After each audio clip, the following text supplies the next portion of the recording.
Bonjour, je suis Carla Barlagne, je suis doctorante à l'UAG et à l'INRA Antilles-Guyane. Et dans le cadre de ma thèse, je me suis intéressée à la filière igname. Donc l'idée, c'était de trouver des voies pour une relance de la filière.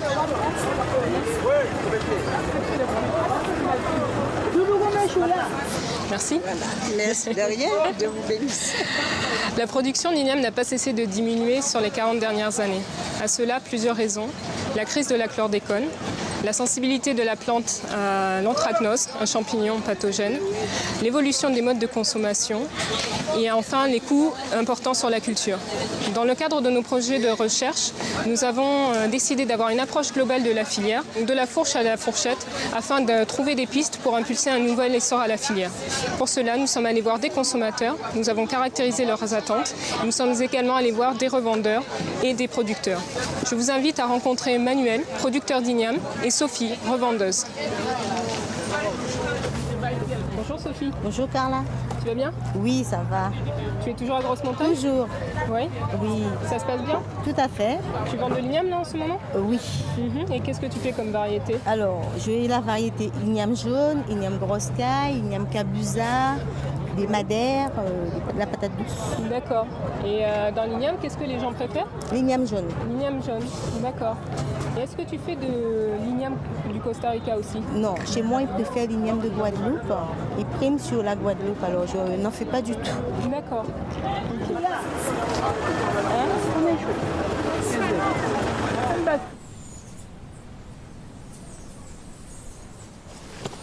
Bonjour Manuel. Bonjour Carla. Comment vas-tu? Eh bien ça va. Ça va? Oui.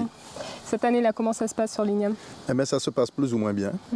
Donc nous allons pouvoir voir ce que ça a donné. D'accord, ok.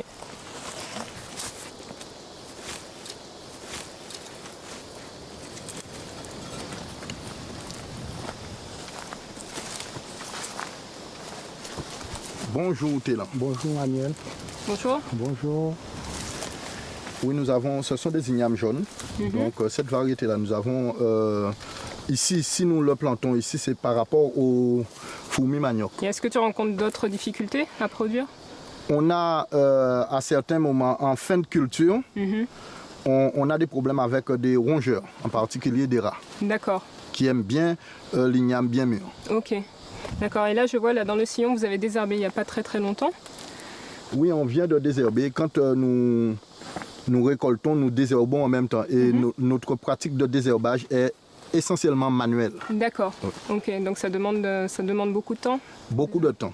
L'igname jaune, vu qu'on ne peut pas le produire sans tuteur, ça nous demande beaucoup de temps, beaucoup d'énergie à dépenser.